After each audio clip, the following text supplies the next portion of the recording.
Hey, how's it going, everybody? My name is Vash, and we have some massive news here. So, Chris Wilson started a YouTube channel for starters. That's amazing.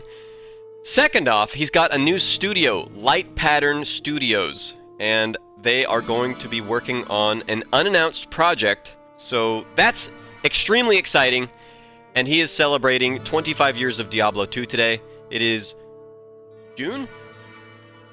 No. Yes. It's June 28th. Sorry, I always get my months mixed up. And it has been since 2000, June 28th, that we've been enjoying Diablo 2. So let's go ahead and hear what he has to say with the developer, David Brevik, who worked on Diablo 2. Hi, I'm Chris Wilson. It probably comes as no surprise that my favorite game of all time I feel like I did a terrible job of introducing that, just to get that out of the way. is Diablo 2. It's not only the game that I've played the most of, I but it feel so directly staggered inspired all the me, time. Jonathan, and Eric to create Path of Exile, so it changed my life in multiple ways. Well, Diablo 2 is celebrating its 25th birthday today, or at least I'm celebrating it, and to do that, I invited David Brevik to join me for a chat about Diablo 2's development and its impact on gaming over the last quarter of a century. Thanks for joining me, David. How are you doing? Hey, I'm doing well. Thanks for inviting me. This will be fun. Oh, you're welcome. I should note that David is the coolest guy. I asked him to do this interview for my channel with literally 0 subscribers at the time of recording, and he said he was in. So I'm going to try to ask questions that he hasn't answered before to keep it interesting. Yeah, it should be fun. 25 years ago, I camped outside a game store. I think I was 17 at the time. I camped overnight to buy a copy of Diablo 2, the first thing that they opened in the morning the next day, and got my Diablo 2. I should note this is not the copy I purchased, of course. This is just a very signed copy I've picked up. Great box, by the way. Like, it's something I wish more games would do these days, is actual physical, hold in the hand kind of copies. Yeah. So my experience with release week was basically, a 17-year-old at university. I had exams coming up, and let's just say I should have studied that week. Instead, I played Diablo 2 nonstop for most of 7 days. So what was its release like for you 25 years ago? It was kind of a crazy time because we had been kind of crunching so hard on the end of Diablo 2, like wrapping it up and working so hard and working so many hours. It was really brutal. So when the day finally came, it was kind of a large relief, but yet we were also super nervous because we didn't know how it would be received, and we didn't know, when you're making something creative and you release it, it's who knows how it's going to go or how people will react or whatever. You're excited about it, but Yeah. you're also extremely nervous. And That's exactly how it is as a content creator. because you put so much effort into this, and not just you, but It's like you the stay up entire for 2 team. days editing something, and then so it's just like people hate it, or it just it's a doesn't mix of do as well emotions. as something You're like relieved, it's finally just a done. crappy reaction You're video. excited, you're nervous, you're everything, and so that kind of day one is a crazy experience. I Yeah. think that maybe on day one, I think this is correct. I think that's true for anybody who makes something. Whether you're in like theater, whether you're a 2D artist, whether you're a 3D artist, whether you write songs, whether you like rapping, whether you write poems,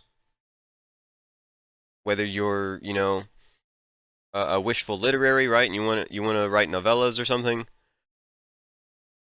It's rough out there. It's rough out there whenever you make something and you've invested yourself into it and you believe in it and you understand it, but yeah, it's always some form of vulnerability that goes along with it, right? Might have been day two, but it was very, very soon after the release. We had a signing at a local store, like a local games shop, and at the mall. And so we went and had a little table set up there, and a few of us went over there, and we were signing boxes of Diablo 2 for people that bought it. I think that was actually on the release day, and we did that for an hour or two. But that was really kind of the only event kind of thing that we had done, and then the rest of it was back at the office trying to find any bugs or like, and what are we going to patch, or what kind of exploits are there, those kind of things, making sure everything's running okay, that kind of stuff. So it was nerve-wracking, but also it's super exciting and a really fun time. That's right, because the game had a live service element to it. People could play on Battle.net. You Right. would have had, and this would have been novel at the time. Normally, you finish a game, it goes gold, you can't change anything apart from a slow patch. But here, there's an expectation that if there's something very broken, you fix that within days. Was there a lot of pressure to have to fix stuff in the first weeks? Oh yeah, there were bugs right away, like gold duping bugs and like all sorts of stuff that people, it's remarkable what people can find so quickly. But there were all sorts of things like that, and it was different because this was our first client server game on Battle.net. So because of that, there was a lot of infrastructure changes that took place, and we had lots of computers set up to run the servers and all that kind of stuff, and we had to monitor that whole system and ensure that all that was going okay, and that there weren't any memory issues or performance issues and things like that. So there was a lot going on to ensure that that things were running well. Right. Blizzard South was involved in some of the Battle.net stuff as well. Was the fact that they were a distant office to you guys difficult in terms of communication about fixing those kind of problems? No, not really. They were on it just as much as we were. We were responsible for quite a bit of it, so they were responsible for some of it, quite a bit of the. They were kind of more of the client, like the kind of hosting sections of the Battle.net stuff, and then we were responsible for the actual game server code and logic and things like that. We also worked a large part in converting, integrating with Battle.net itself to have a client server infrastructure or architecture as a possibility, and doing the kind of like advanced chat room where you see your character and things like that. Those kind of things were new concepts to Battle.net that we had to integrate into the thing. So they helped out a lot, but we also made a lot of modifications that were specifically for Diablo II. Right. One of the things we found with Path of Exile was there was a lot of value in getting the ability to patch problems quickly, like to have the infrastructure time between committing to the source repository and having it live be as short as possible. Was that something that you guys had to work on to get good? Because I can imagine it only comes with actually building a process to do that efficiently. Yeah, we were not super prepared for that. I mean, we planned it out or whatever, but the actual first attempts at that were a little clunky, but we were able to get the patches rolling pretty quickly. We were able to find some of the exploits that people were creating and kind of patch those and fix those within a day or so. We would create the patch and do some testing and things like that. And so the process was pretty rapid, and we were able to make patches, early little fixes behind the scenes or whatever, maybe even just server side stuff that were fixes that we could deploy pretty rapidly. So that was helpful. But I'm wondering if they're going to few discuss Lord of attempts at it were, Destruction not at all. as smooth as it eventually got. It got much smoother. Was Blizzard North as we gone went. by that point? You were breaking new ground at the time. I mean, there weren't really any other companies. I mean, there were a couple of other online games, of course, but this was very new. Very new technology. Yeah, it would have been a lot of fun. I remember playing that, when people discovered bugs, the fixes did come very quickly. Like, it felt responsive, and that was important. As a player, I didn't feel like, let down by that kind of thing. Right. Yeah. That's great, because it always takes too long, in my opinion. Like, oftentimes it's funny because we can discover a bug, whatever it is, we can fix it and discover it and say, oh, I know how to fix that, and like fix it in just a couple minutes. And then it's like, now we've got to wait a day for it to, it feels like it's forever, even though and then we're like, oh, well, we should bundle up a couple of these little fixes together and things like that. So eventually we got into the point where it was still very responsive, but it feels like, hey, well, I could fix this in 5 minutes kind of thing. Yeah. So. Nice, I understand. Yeah, I felt with Path of Exile that important due bugs only happened while I was sleeping, right? Like, there was never a time where I'm sitting at my desk in the workday and then someone knocks on the door and says, we've got to solve a problem. It was always a 3 o'clock phone call. someone apologetically calling me with, "Hey, Reddit's on fire, wake up," and then I have to start calling other people. Well, it was a different era back then. Like, you know, there were very few people, small message boards and things like that. It wasn't like the social media era of like anybody can complain on. So he's whatever, actually getting calls of like, Twitter hey, or Reddit's or whatever, and mad. there are like lots of people looking at it. It was, you know, luckily it was kind of under the radar except for the hardcore fans or whatever that it was. There wasn't as much noise, so it was an easier time to respond. Yeah, I imagine streaming contributes too. Like, if in a current absolutely. game, you know, if someone finds a problem, the world knows about it in 5 seconds, whereas back then... Absolutely. Yeah, absolutely. And it's not just, it's any kind of streaming. Poofing was a problem in Lord of Destruction for a while, but all sorts of stuff. that's part of why I'm interested in whether or not they'll talk about it, because Lord of Destruction had its own slew of problems. With it or whatever. Everybody's looking for clicks and views and things. I'm of the opinion that teleport was a mistake. I don't think they should have put teleport in the game. Shows off a bug or an issue or something, then you know they're going to get some views on it. So it is, it's just kind of a different world we live in. But that being said, Yes, I still love true. Diablo 2. So Diablo and basically Diablo 2 had a massive grew up on impact on RPGs that came after them. Diablo 2 was the first RPG to use skill trees, for example, and its color-coded item rarities and random item generation with mods and so on became pretty much the de facto standard for most modern ARPGs, or most modern RPGs in general. Like, you install a game that honestly doesn't even feel like it's an RPG, and it's got color-coded items and random in the same way.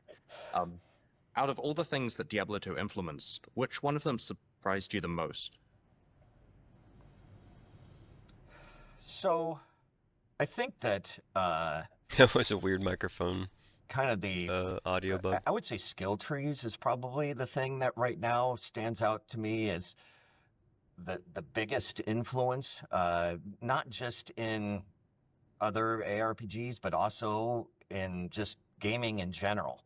Their skill trees or some sort of progression trees or things like that everywhere now. Like they're in so many different games. You get them in roguelike card games, or you get them in, you know, whatever. You get them in shooters, you get them in all sorts of stuff. You get them all over the place now. And so that was just a massive. That surprised me the most that it broke out in the way that it did. I think that really is probably the biggest influence on the video game market that came out of Diablo 2, more so than even colored items. Even colored items, though, are used everywhere and used often. But I think that was quickly adopted in other RPGs, like World of Warcraft and things like that, that made it so that it became a little bit more standard, not just ARPG-ish. How do you feel about the fact that most games these days have RPG elements when maybe some of them needn't have those? Well, I mean, they have RPG elements like this because people love it. It keeps people playing. It allows people to visualize progress. And so I agree that not all games need it, and sometimes it feels a little tacked on instead of, you know, the point of what they're making. But at the same time, I can understand why people put it in there, because it can add a lot of depth to your game. RPG elements. Almost every game I play has some sort of character progression. Any kind of product. I feel as though that's what I'm really drawn to. Why we see it so often. And it's the gamification of everything. I mean, they make little RPGs out of household appliances at this point, so it's everywhere now. My toaster Tamagotchi. Dude, I'd buy that. In a I'd buy that. That a thing you guys were going for in Diablo 2 was the feeling of just one more X, right? You know, you're close to a level up. There's a waypoint coming soon. Soon you'll be able to go to town and identify your items. You know, there's an act boss coming up. What's Andariel going to drop? And, you know, there's a quest reward. What am I going to get? And it keeps you playing because there's a new thing just 2 minutes away constantly. Right. Hence, it can become addictive because you're always getting these dopamine hits. And I suspect the RPG elements that we were just discussing produce similar kinds of feelings with players. You know, it makes an already compelling game even more addictive because of that layer on top. Right, absolutely. It always feels like that next little piece of progress is right around the corner, and it could be anything. And so and when you're layering those kind of things, when there's lots of different layers and lots of different ways that you can advance your character or advance your progress in the game or things like that, you have more levers to pull of, hey, there's something new right around the corner. It can be it's A or B or C or D, those kind of things. Then you're always getting these kind of small upgrades that make you feel like I'm really Agreeing with making each some other? progress, and I'm just so close to that next upgrade that I'm looking forward to, or whatever it is. Nice. Feels strong. So Diablo 2 was the first game that I'm aware of to offer free online play with a server authoritative online service. And that free original service, like classic Battle.net with D2, is still running today, 25 years later. Like, when D2 Resurrected was released, they didn't turn that off. Elements of this play, such as hardcore mode, ladder seasons, have eventually become standard in online RPGs. Like World of Warcraft these days has seasons and hardcore mode, Path of Exile and so on. Was the plan to just make a great single-player game and the online play was a bonus, or was online play a critical must-have thing that you actually designed around? Well, a little of both. When we first started out, Before he gets into this, I remember the single player game literally performed worse than the online Battle.net. Just I feel like I don't even remember it being comparable. Whenever I was younger, like I tried playing on just offline, essentially during like hurricanes and stuff, and it just felt impossibly slower or like chunkier or a little like laggier. I can't really coin it for you perfectly. It happened a long time ago, but my goodness, online Battle.net was a dreamboat up Creamsicle River compared to the single player mode. with Diablo 1, we were focused on just making a great single player experience. Even though when we had pitched the game to Blizzard South, that they had said, "Oh, this is going to be multiplayer," and yeah, sure, it's going to be multiplayer. And then as we kind of went on in development, we were only just making basically a single player game, Okay. and so we weren't making kind of design decisions or anything based on having multiplayer. And then as we got closer and closer to the end of Diablo, they said, "So how's multiplayer coming along?" I'm like, um, You we guys don't know remember, how to right? make a multiplayer game. And so they actually ended up sending a couple people from down south up to help us, convert Diablo into this from the single player game into a multiplayer experience. And I taught didn't us know how that. to make a multiplayer game and use networking sockets and things like that we just had no experience with in the past. And so with that, then some of the stuff changed. Like the invention of Battle.net happened right around there, maybe 6 months or 8 months before we finished Diablo 1, when the idea came to light that we were going to do this Battle.net thing. And so, and then, we didn't have time to make it a client server game. We only had time to make it peer-to-peer.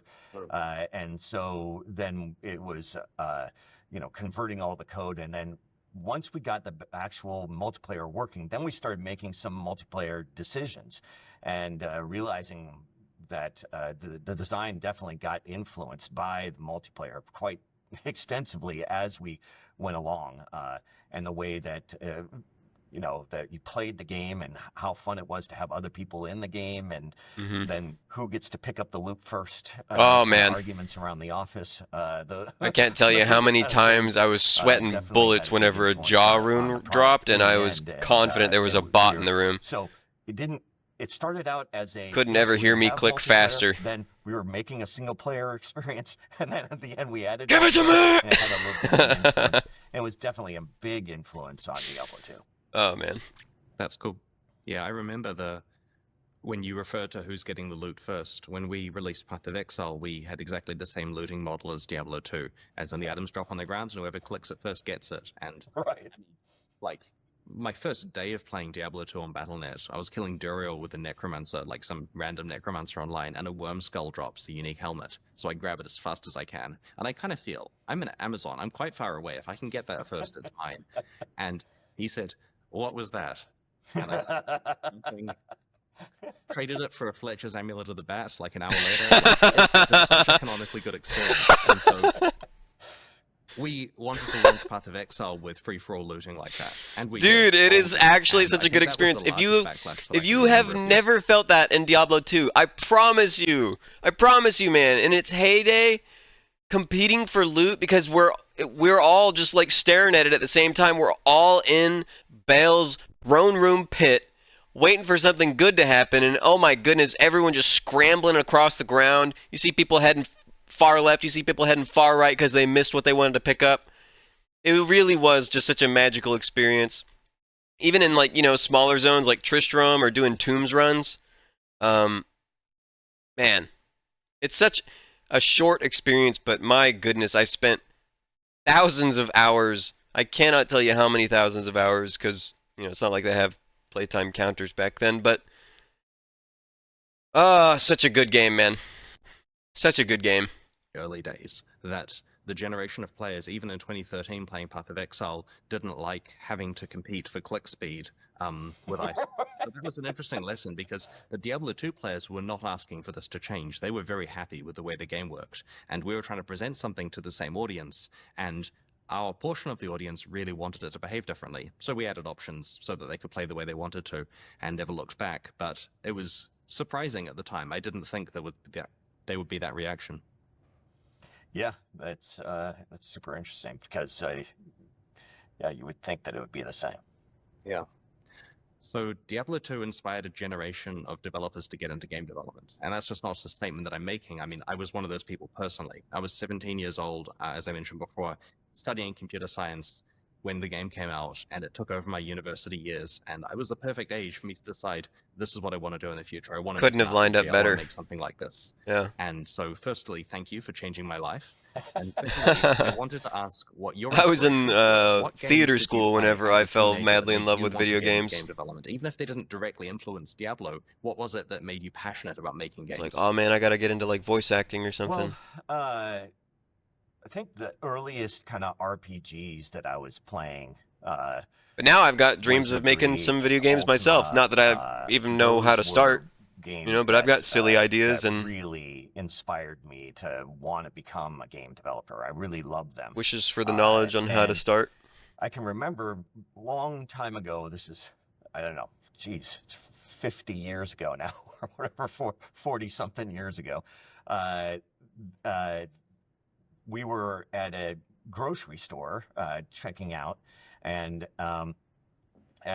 there was these kind of point of sale little gossip magazines that were there, and I was leafing through it and opened it to this page, and on the page was an article about Richard Garriott, and how he had made, I don't remember, it was like $100,000 making Ultima or something like that. And I was like, oh my God, you can do this for a living? It was like, it just dawned on me at this point that was like, oh, wait, I could make this into a career. The games isn't something I just play and do, or I could actually make money doing this or whatever. And so, like, after that, all I ever wanted to do was, I was really into gaming. I was playing a lot of games. I was learning the code and doing all these things. And so really from kind of that point on, I took it seriously as my career choice. That's what I wanted to do with my life. So I think that realization that it was a real job for people, even though because it was such a small hobby at the time. There were very few people in the game industry, and very few people making games, and very few games existed. So it was just kind of like a really tiny industry at the point. So the idea of actually making money off of these things was, as a career, was like not even. It'd be like, My I don't know, parents were today not somebody, happy with the amount of time I hey, spent on video somehow games they growing figured up. out a way to make a career out of being a ham radio operator or Pretty something. sure I Some started playing Diablo 2 in like middle some school, obscure along hobby with or whatever. That basically it's like, oh anything else well, I could get my that's hands on. incredible. So I think that Anything else I could that get my really hands was on. kind of I've the just moment that I was like, that been stuff madly in inspired love with me to video become games a for game such a long developer. time, and Diablo And then 2 I was played certainly a massive part of lots of that. games all the I way remember watching in my brother play it college and and the end of high school constantly in the begging my early 80s parents and to mid let me have a 80s, try at it. and games like Bard's Tale and then of course when I went to university playing Rogue and games like Moria and Angband and NetHack and things like that really inspired me to eventually make Diablo. That's very cool. Did you ever get a chance to meet Richard Garriott? Yeah, I have, and I told him that story. That's cool. So, while Diablo 2 was being developed, what non-game media, like films or books or albums, influenced the team? Oh, there's a lot. Any kind of popular media at the time definitely was a big inspiration. But I can specifically remember things like so Matt Ullman, the musician, and my office, we were always right near each other or whatever, and so I would listen to a lot of music when I'm coding, and I also sing, and we'd have the door open. We'd be blasting music back and forth often, and so I think that a lot of those kind of songs, especially things like Nine Inch Nails and stuff, that had a Hell huge yeah! influence on kind of the mood and the atmosphere of what we were making.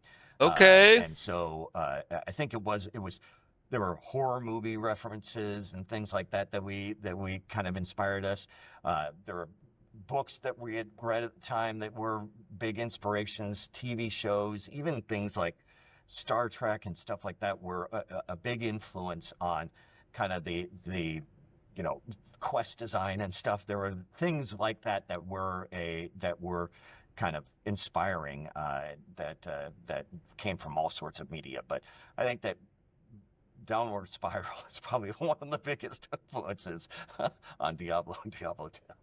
Very cool. Very, So very the cool. family tree of RPGs has a lot of games that descend from Diablo 2.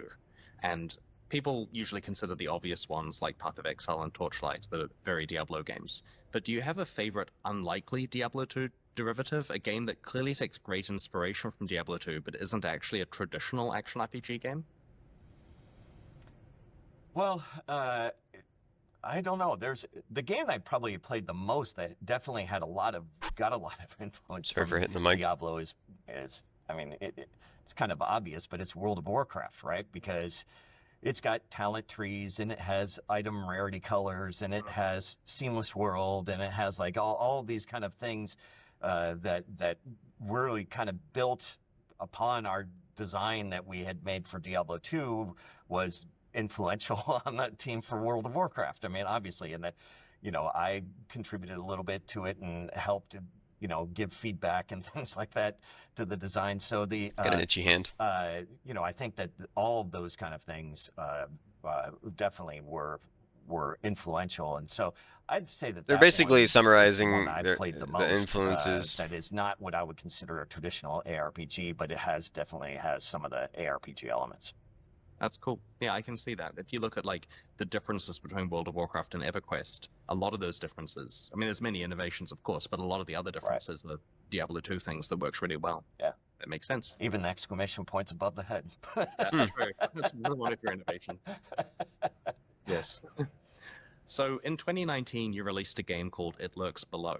Somehow you managed to create the entire thing by yourself, which is an amazing accomplishment. And I know that people watching this may just think that, game development is just an easy thing. And of course, someone can make a game by themselves. Look at Stardew Valley, look at Minecraft and stuff. But no, it's really hard. And David managed that. And my understanding is in that game, you even did the art yourself, right? Yeah, I did. I have no idea how that happened.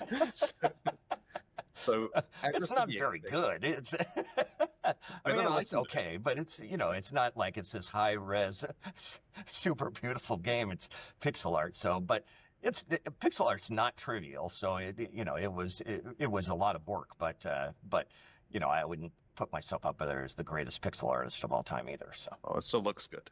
thank you. As is to be expected from the creator of I haven't Diablo, heard of that game. elements of It Looks Below are inspired by Diablo. Can you tell me about how you handled its development process, given what you learned from your previous games, and how you determined how close to make it to Diablo?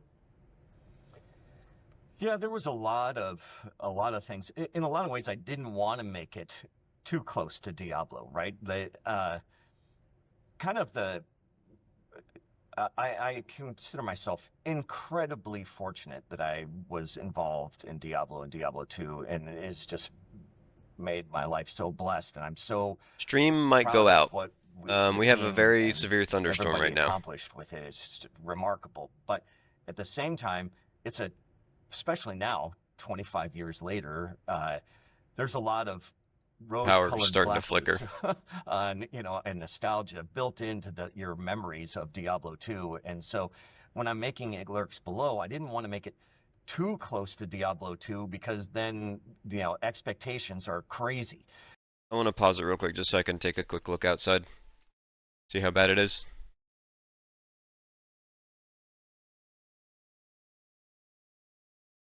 It's raining. It's not crazy, but when I was going to get groceries, there was like a massive lightning strike. Made me double time it. Well, we'll watch for as long as we can. We're about halfway through. And so, you know, I purposely wanted to, you know, separate it. But obviously, it's inspired by it. It has random items, and it's action based, and like all of these kind of things that I love about games and love about role playing games and action role playing games. Oh, I'm sleepy. And so, and combine that with kind of like a love for. Well, a big inspiration for that game was a game called Starbound, where I played it quite a bit, where you dig down into the different planets and visit different planets and stuff and craft things and whatnot.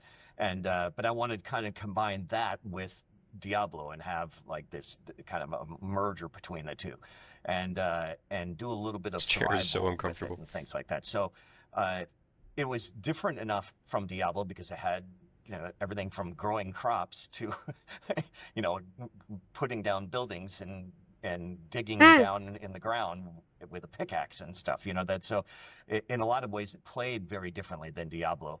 Even though there are different modes of it where you can make it a little bit more. You can remove the survival elements if you want. Just go ahead and dungeon dive.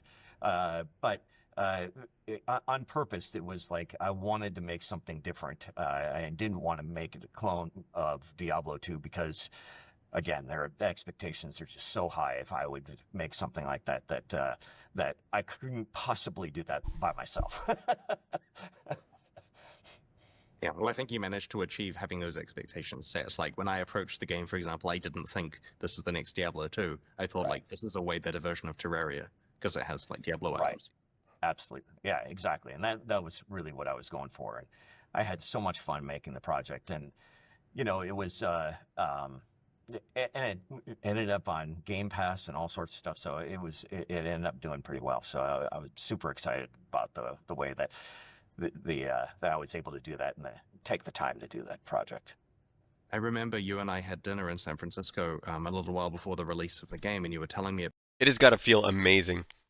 Set out on a project by yourself like that and get it done by yourself.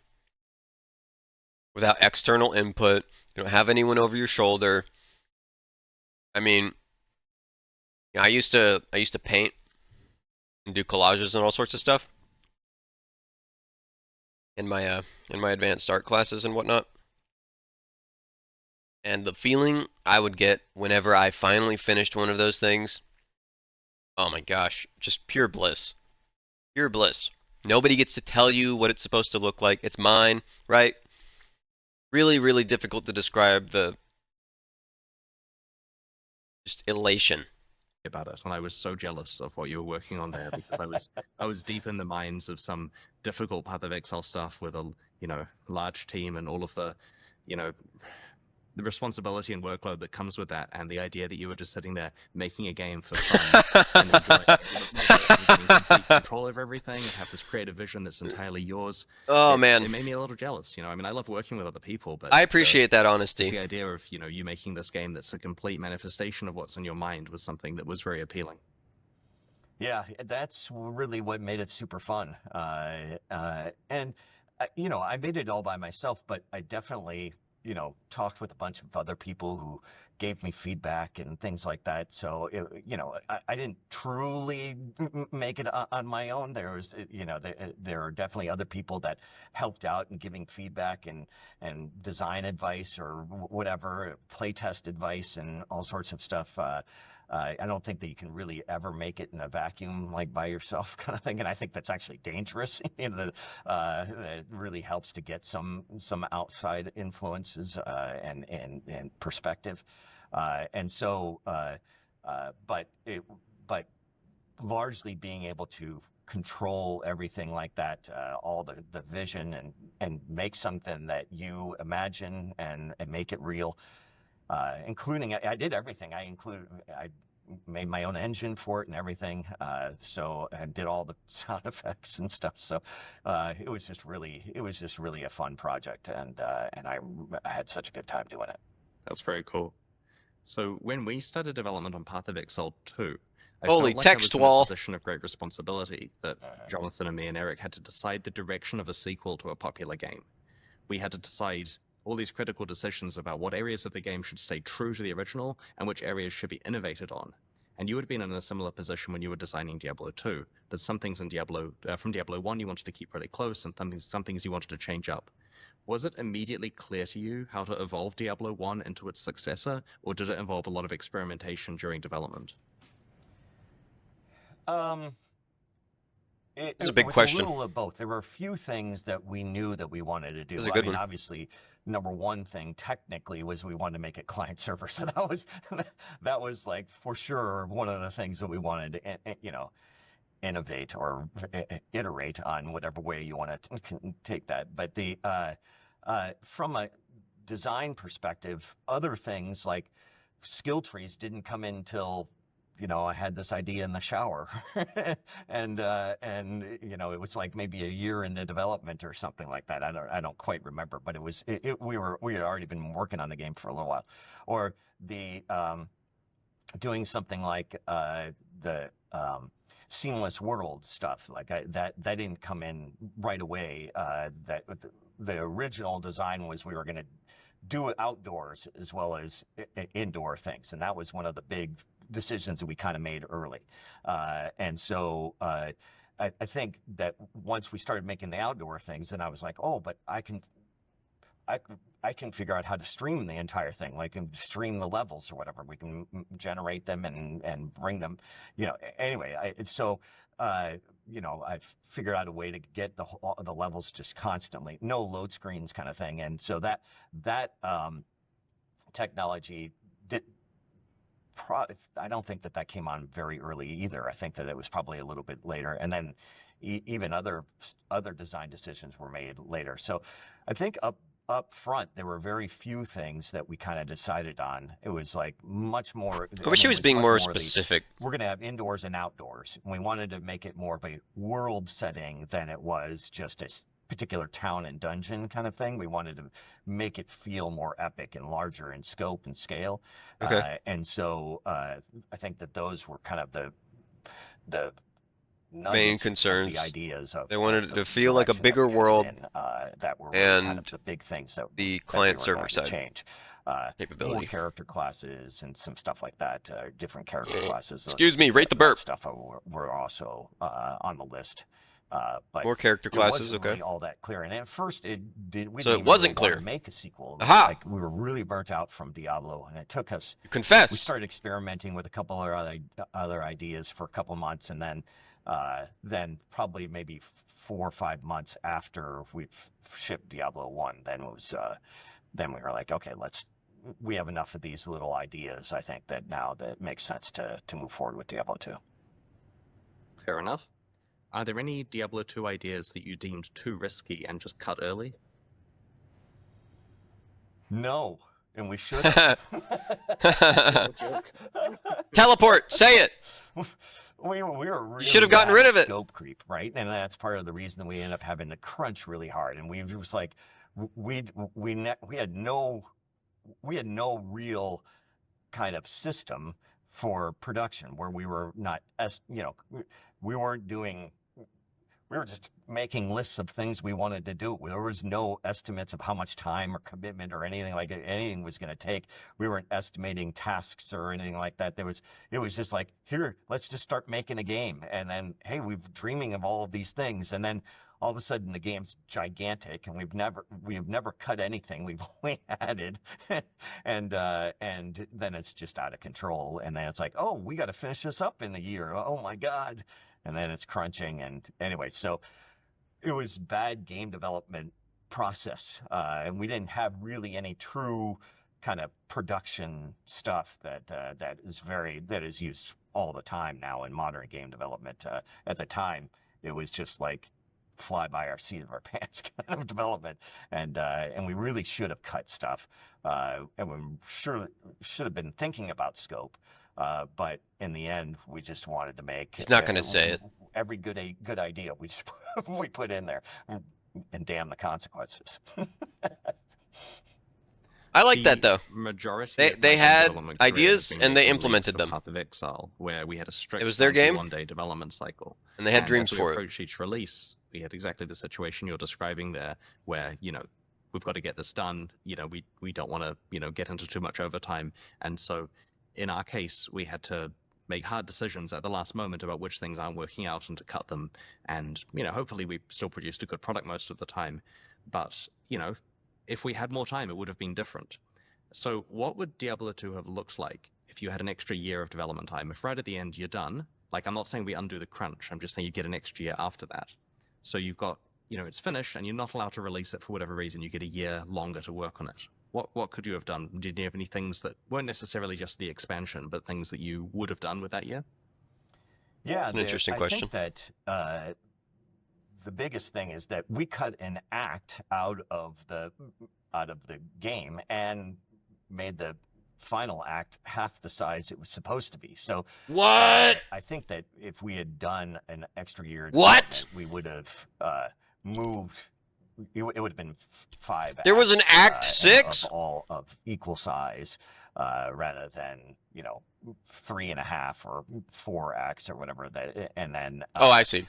He isn't talking about Lord of Destruction. I got you. Bigger product. It would have been a longer... And he's saying Act 4 was shorter than if that's intended. Necessarily better. Gotcha. I'm sure that that's what we would have done. We would have had the time to complete all 4, maybe 4.5 acts, rather than cutting one out. We had to make that kind of tough choice at the kind of 11th hour. We started. It was maybe right after, right before maybe Christmas time. I don't know. It all blends together when you're crunching so hard that it was probably around Thanksgiving or so. We had to make the difficult choice to cut an act out of it. We just didn't have the time, and then we ended up kind of working on the Act 4 stuff, and it was oh, we don't even have time to do this. We've got to cut this in half, and then we redid it at the late in the project. Redid everything about it, redid all the graphics and stuff. That also happened kind of later in the project as well. I can't remember when, but it was within the last couple of months, we redid a bunch of that act. So there was, we weren't very good with scope, and I'm sure that it's really interesting to know. Yeah, I was just noticing. I looked across at my. I never knew that they had originally intended for 5 acts, but not Act 4, because I can imagine at the point you had to go and prepare the physical materials, you would not just take screenshots of the finale at that stage. Yeah. Yeah, fair enough. So, what do you think was the smartest decision you made with Diablo 2? Boy, I don't know. And it Gold? doesn't have to be you personally. It can be like a team smart decision. I mean, Gamble? I don't know if there is really one specific thing. I mean, I think that there are several things about it that I think that that were really smart of us.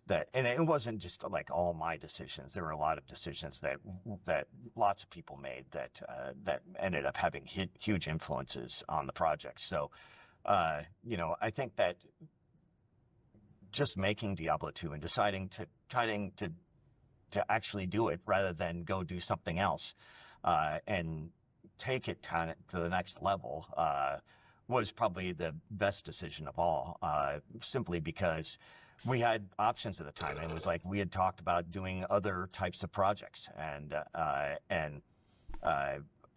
think that it would have been a real shame if Diablo 2 never existed, because we're super happy with the way that it turned out. And it's a million little decisions. Like, whenever you're making a game, it's just every day you're filled with 1,000 decisions on the different direction you can go with whatever, and everything from a skill. You're making 400 decisions on a skill, how much damage it does, what the delay is, what it looks like, what it sounds like, what it, anything. So like all these millions of decisions come together, and so pointing one out, I think, is really difficult, because there were so many great decisions that were made, I think, as a collective, that influenced the product in the end. Well, you did a great job, and thank you for deciding to make Diablo 2, of course. Absolutely, so what about dude. on the other end of the spectrum, what was the biggest mistake you made with Diablo 2? Teleport! I mean, my traditional answer for this is the stamina bar, but I hate the stamina bar in Diablo 2. Really? It makes me cringe every time, simply because it's like this punishing. It's an irrelevant thing later in the game, and it's a punishing thing for the new player. I So, guess like, so. it's like a newbie tax almost. And so, as a design thing, it was supposed to be, hey, we just don't want you running away from the enemies all the time or whatever. We gotta limit your ability. He's right to that just it's irrelevant constantly late run game, away. though. But in the end, who cares, right? It just like it ended up not really. Not only people just don't do that, but it was also not really It didn't make a difference all in that the end. helpful later in the game. And Yeah. so I think that Now say teleport! I think that design Teleport is was a mistake! Say it! something that I regret. I wish it wasn't done. Say it! It allowed a few things like the stamina shrines and a few things like that were helpful and little fun things to do or whatever. But in the end, I just wish that we would have allowed people to run, and who cares, right? It's not that big of a deal. People don't want to pass up the enemies; they want to fight them, and they want to get the items and stuff like that. Except for It's not a sorceresses passive and grind Enigma game, so users! the idea that somehow you could Teleport run was a away all the time and never die, I thought was mistake. just kind of silly. I charitably view it as a mastery mechanic where it may be annoying and provide friction for very early players, but because it's rather easy to eventually have it not affect you, you feel good. Now I can run all the time, or teleport all the time, or whatever. Right. And so that's how we viewed things in Path of Exile that only were relevant in the early game, like getting maximum quality on your items. There were little currency items you could apply that upgraded a quality to plus 20% at best. Right. And after a while, that's easy, and you do it to all your items and you never think about it. But it was still useful because it's a thing that matters for early players. It teaches them about complex systems, and then they feel good about just being capable of maxing it out later on. Yeah. And I also feel like, in some ways, the stamina bar did have its point, which is that it does teach the early player, you can't keep running away, right? And so once they've learned that, then they don't even really think about it as something that they can do all the time, kind of thing. And then later on, they can discover that through different gameplay things that they can use that to their advantage or whatever. But right off the bat, encourages combat. So in some ways it was good, but you know, I don't know. I still think that there probably could have been a better system to design there than we did. My favorite stamina story is I was doing some ladder rushing in Diablo 2 back in the day, and my friend, shout out to John, he was playing a sorceress and got to Act 2 at level 6, and I said to him, how did you get to Act 2 faster than me, and how did you do it only level 6? Like, how did you survive, and how did you kill Andariel? What is going on? And his answer was stamina potions and static field. Rather than complaining about stamina, he understood that if he spends his gold on stamina potions, he gets to run through the whole action, avoid the monsters, getting just enough experience to get the one skill he needs to kill Andariel without actually, any capabilities. That's still a good player, though. I mean, you're going to be like dodging behind things and stuff. Like, I wonder how many. It was kind of a death rush to kill Andariel all that time. That guy was very skilled at that. Yes. Yeah, absolutely. So, when people talk about Diablo 2, they generally mean Diablo 2 with the Lord of Destruction expansion. Yep. Like when you say to people, Okay, didn't play D2, here we that's go. what they view it as purchasing Diablo 2 with Lord of Destruction and installing that and playing it. But those are actually two quite different games, at least to a super nerd like me. So, for example, in the original Diablo 2, there was this really addictive hunt for rare items. I'm sure other classic players will remember the day that Lancers were enabled. That was the exceptional maximum spear. And so we farmed as hard as we could for each rare drop, hoping to get a lance with insane damage and high attack speed. And it's just like, you're playing Diablo 2, you're looking for the word lance in yellow. And I calculated at the time it was once every 6 hours and 15 minutes I would find one. There was that much going on in a spreadsheet, a database. Taught myself PHP for this. And so I was tracking my rare drops, and you get your lance every 6 hours and 15 minutes on average. And obviously, most of them are going to be crap, but occasionally you find a lance that's got high damage and high attack speed, and then you're just the king of the server. Your barb is going to be the best. Every other barb wants it, and it was just amazing. In the expansion, which of course still has good itemization, I never got to the focus experience that. eventually became I much more definitely am around a rune Lord words of and Destruction elite Andy. units. And to some extent, finding a rare war pike being the equivalent in the expansion was less relevant because you're going to get a rune word like Silence or eventually Breath of the Dying or potentially the elite unique for it. And so that's great and everything, but it's a different type of game. And I feel that the two actually play really differently. Like, an example was you couldn't get mana potions from the vendor in Classic, and, in LOD, eventually they were sold in the vendor with 1.10, and that changes how characters deal with mana. In Classic, you had to solve the mana problem. That meant putting points in energy, putting points in warmth, actually getting mana on your gear. Whereas in modern LOD, there is a rune word you put on your mercenary, and now mana is trivialized. Yep. And Yep. so I tell people that Okay. Lord of Destruction is an extremely good game, but Classic Diablo 2 is a masterpiece. What are your feelings about the difference between Diablo 2 and Diablo 2 A with the very expansion? interesting differentiation. Well, you've laid it out pretty well there. Yeah. There are huge differences. And it was a Insight little bit really like does the kind rune of words and trivialize stuff. the mana problem. Was a I did little not bit know of, they never sold mana potions in the I would original say, Diablo. in some ways, is a little bit more general audience friendly in that that specifically hunting for specific items is really a smaller audience than people that like feel like they can achieve something by collecting a bunch of things and putting something together. They feel like they have more control over that. They feel like they can get to their goal and achieve their goal in a more timely fashion. And so, is that good? Is that bad? I don't know. It's just different, like you said. So I think that you're right that that Diablo 2 Classic pre Lord of Destruction was much more of an item hunt game, where after Lord of Destruction, it was much more almost like a crafting game, where you crafted the best items in the game. You still had to find all the parts and put it all together or whatever, and so there was still some item finding going on, but there was much more of a crafting element to it than there was in Diablo Classic, Diablo 2 Classic, as you're calling it.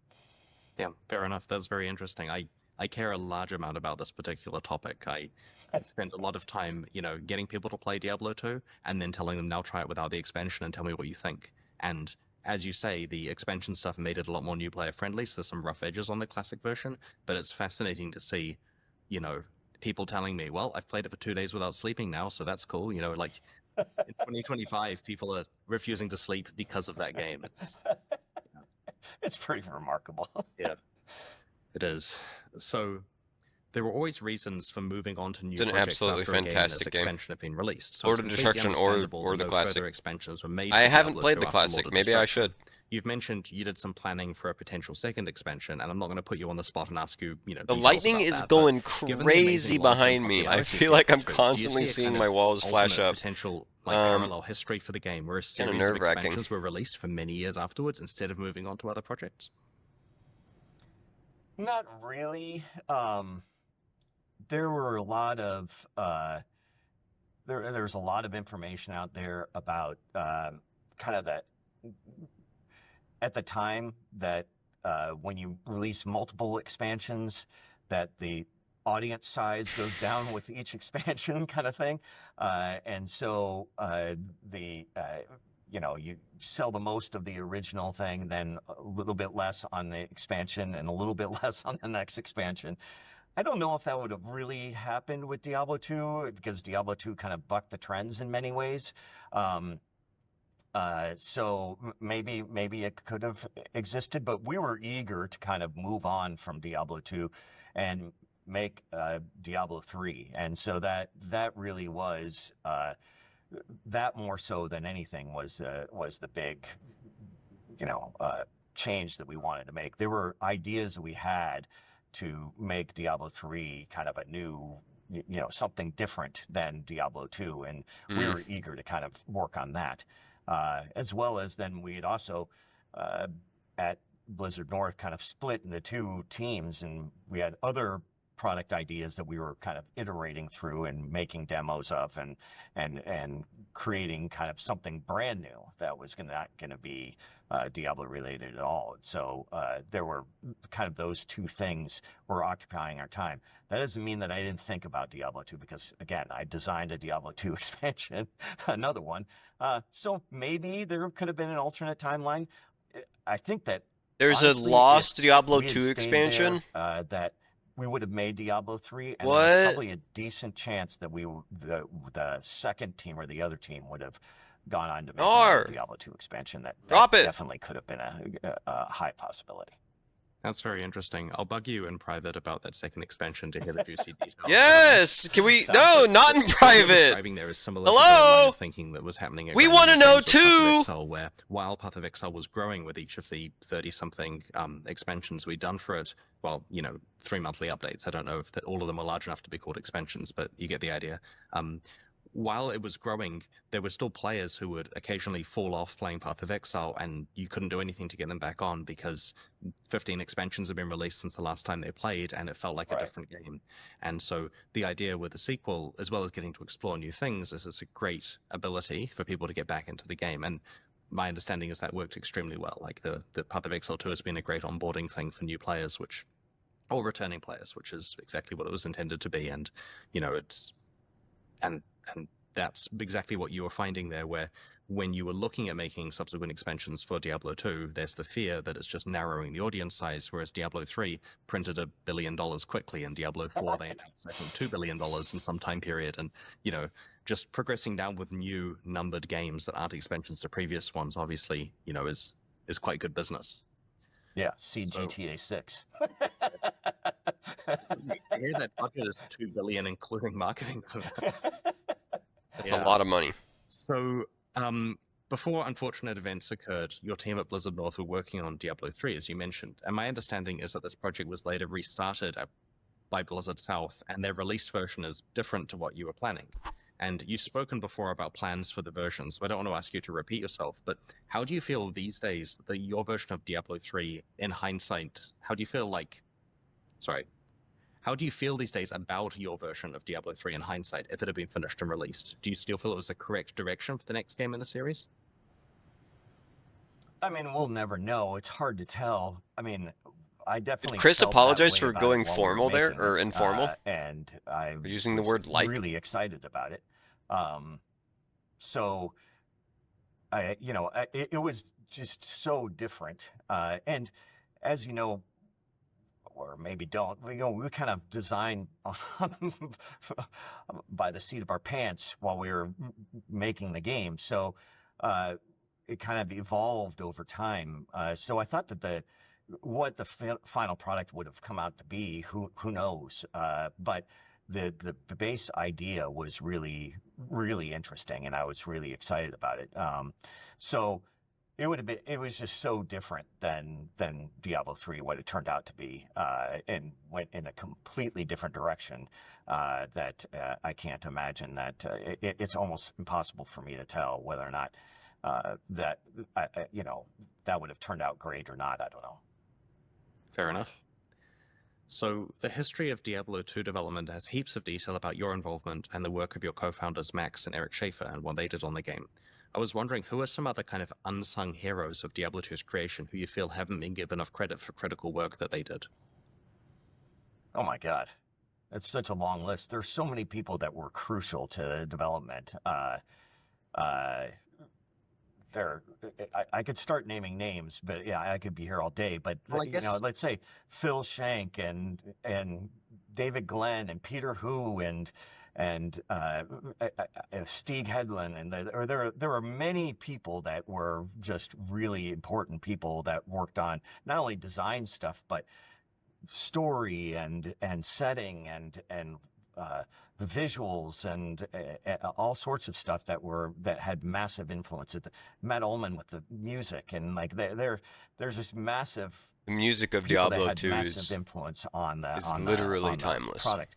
They're even like one of the ways that we designed at Literally. Wizard North was that everybody could contribute to the design. They can come up with ideas. They can just run them by me and go implement them, kind of thing. There was like, go for it or whatever. That sounds cool. Or, so people would come up with skill ideas or do That's how it whatever they should wanted, be. right? There is, I've got a new monster in mind or whatever, and it could be, you could be an artist, you could be whatever you want. And so, so many people had little design elements and different influences on the product because of that. It wasn't like, hey, I was heads down and I'm designing everything in a vacuum or whatever, and then out comes the little piece of paper with the design on it, and now somebody go implement it. It was much more of a collaborative experience all around throughout the studio. So there were lots of people that were really influential in the final product. That's cool. I'm glad to see that a lot of the developers have moved on to other awesome I think studios that's and really did how cool it things should be. afterwards, and you see names popping up all over the place, and Yeah. Because it's really everyone cool can to have see good the ideas. diaspora of it. But not everyone has the spreading to means to people. implement them. So, how did the legacy of having created Diablo affect future projects like Hellgate London and Marvel Heroes that you worked on afterwards? Well, I think the biggest thing was the crunch for Diablo 2 was so severe. It had such a huge impact on my life, my personal life, that it was, I never wanted to do that again. So Understandable. we had a much better grasp on what it is that we wanted to do in the future and the way that we wanted to run development in the future.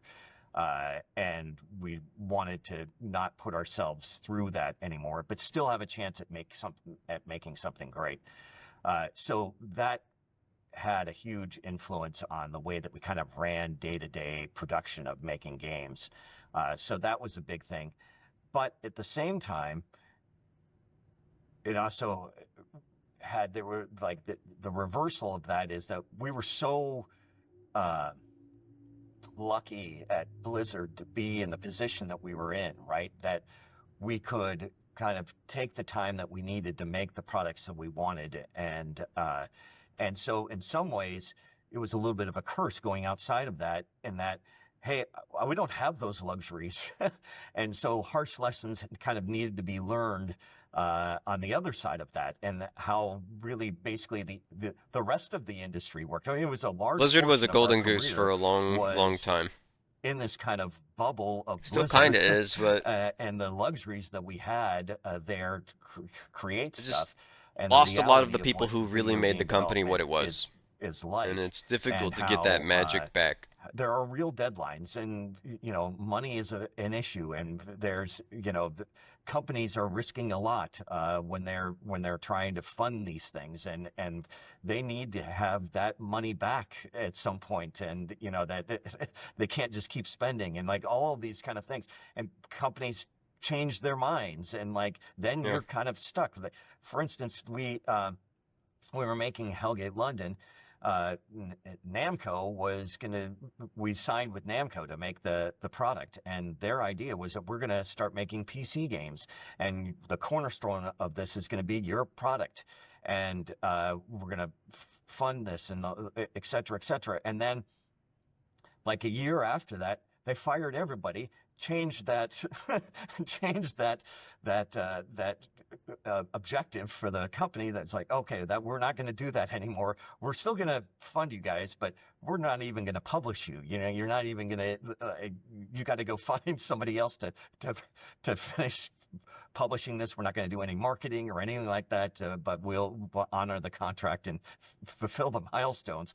But that would never happen at Blizzard. Like so there were like in a lot of ways there were fortunate things that we didn't realize coming out of Blizzard, that of the way that kind of industry really works, and that how volatile it is, and how difficult it is to actually get a product across the finish line with a partner. It's remarkable almost that It sounds like a any nightmare. game ever gets made, because it takes almost a miracle from all different avenues, things that aren't even in your control for something to actually come to market and flourish. Yeah, I think you stated that very well.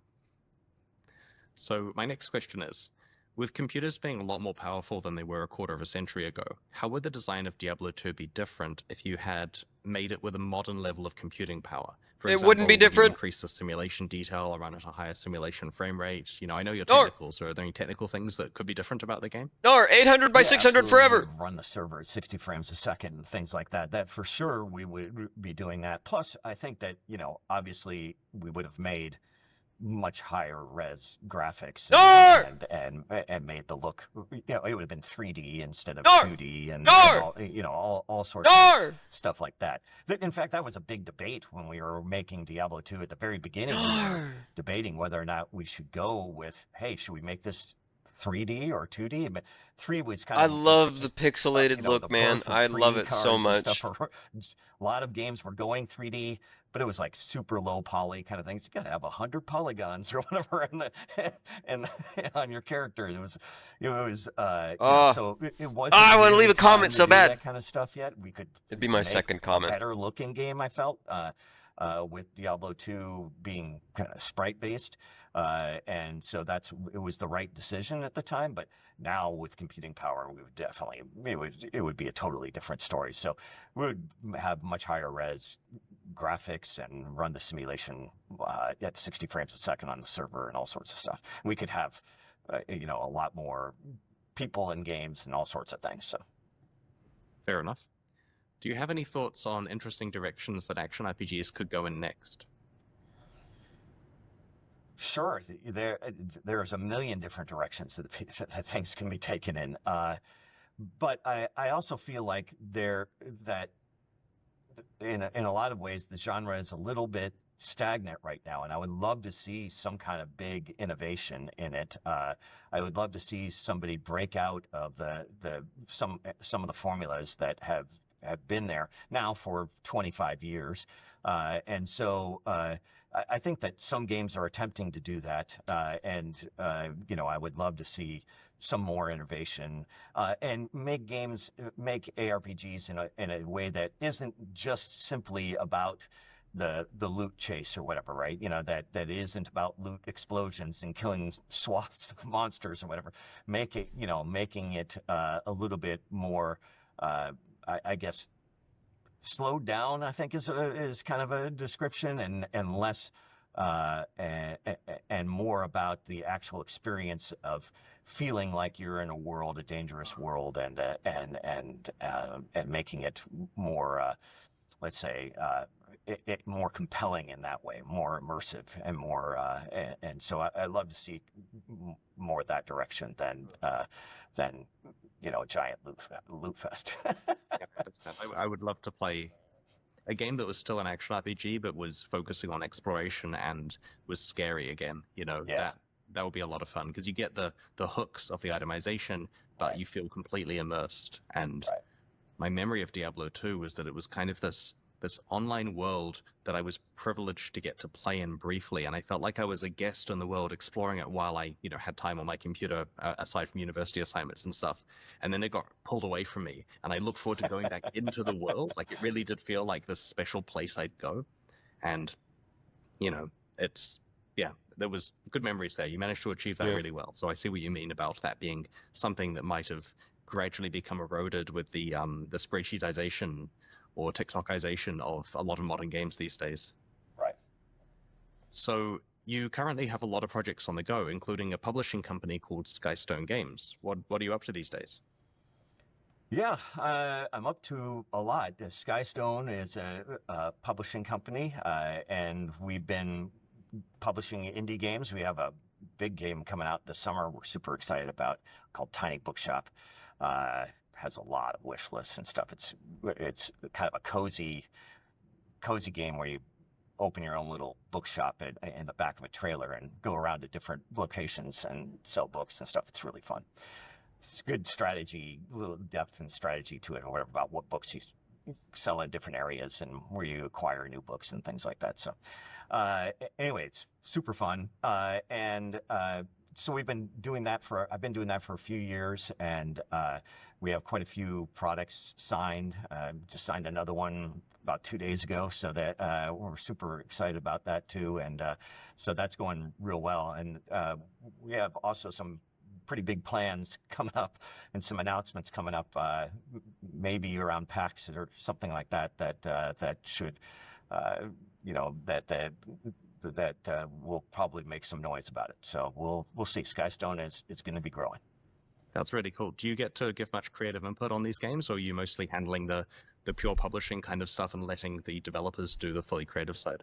Yeah, one of the differences about Skystone that makes it different from other publishers is that you get to use me as a resource. Like I'm happy to help out in any way. I'm not trying to take over their games. I want developers to make the game they want to make and be passionate about that and stuff. But Very sometimes cool. you can be stuck or need feedback or whatever. Or like it helps to get that outside opinion. And so He's a mentor. somebody that has a lot He of likes being a experience mentor. making games and a lot of different types of games. Because I haven't made just ARPGs. I've made a lot of stuff. I've consulted on 1 million games. So and helped design a lot of different things and help promote He's a a good bunch guy. of different products. And so having that experience, technical experience, helping out with any kind of technical problems that they have, as well as walking new developers through, hey, how do I sign up and get all of this stuff with this Xbox dev kit working and things like that. Anything like that we also do those kind of help out in that way. So that definitely makes us different. So we do all the regular publishing stuff. We help out with community and do marketing and influencer outreach and promote events and things like that to try and promote the title, but also and gather wish lists and guide them through the whole process, but also kind of are a dev at heart and can give good solid feedback, especially to a lot of the indie developers are young dev groups and lack a lot of experience, and so a lot of them find it super helpful for me to give them feedback. That's really cool. Yeah, Should it's we- been a lot of fun. It's been, I've really enjoyed it. And I've got other projects that I'm working on as well that I can't really talk about. Yeah, I've really enjoyed working with all these developers and meeting a bunch of people. I know so many more people now in the industry because of this. It's been really, and the amount of creativity that's out there and the passion that people have for making video games. People are so It's talented. really exciting and really, really awesome. What have you been up to? Well, after a year of retirement where I kind of spent my years, traveling, sorting my magic cards and so on, I started to, well, there are enough magic cards that it takes more than a year to sort them, so there's still plenty to go. Yeah, that's a separate discussion, David. Card game players. Yes, I just got back from Magic He's Con in addicted. Vegas, yesterday. So He's that was addicted. awesome. Was there. So I spent a year doing that after GGG, and it was relaxing, but I kind of had the itch that I wanted to be creative again, and I wanted to be creative in a way that didn't involve being a CEO of a 200-person company. Like it's a fulfilling job that I felt I did a good job at, but it wasn't really what I was born to do. And so I realized that the most fun I had making Path of Exile was just like jamming in my garage with Jonathan and Eric in the early days, like a really small team, just trying to come up with something where, there was just a lot of creativity happening and I was getting to write code and all that kind of stuff. So I recently started a really small studio with some friends. It's called Light Pattern, and we're working on a small project that I don't intend to talk about, potentially for a number of years. I guess my only clue is it's somewhat telling, I guess, that we're talking about that today. But yeah, it's been a lot of fun so far. I'm getting to recreate the feeling I had in my 20s of doing development again, and yeah, I'm having a blast. Hell yeah. That's awesome. Congratulations. That sounds really fantastic. I mean, I did this almost exact same thing in some ways. Like He looks happy. He genuinely looks happier. And I'm not making games all day. I'm working on running the business. I'm super excited to see what he's got in store. I'm good at this. I can do this. This isn't what I want to do. And then I went a little crazy and I made the game all by myself, but I did almost the exact same thing. It was super passionate. I had a super passionate experience going back and actually doing development and doing all of that stuff. It's just really just so much fun. And that is definitely what I was born to do. So I completely relate. Congratulations. Thank you very much. Well, thank you for your time today, man. It's been really good. Covered a lot of good stuff. And That was I a think great that, interview. The product you guys made, the whole Blizzard North team back 25 years ago has really stood up to the test of time.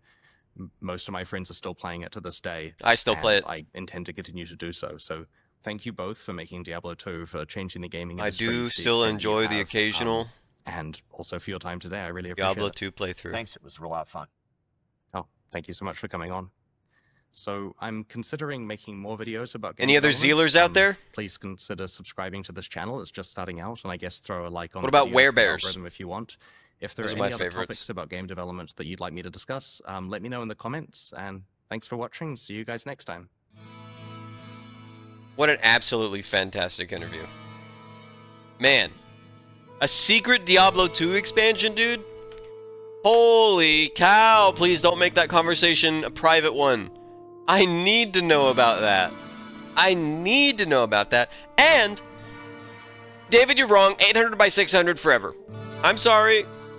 800 by 600 forever, and they should have said, teleport was a mistake. It's the truth.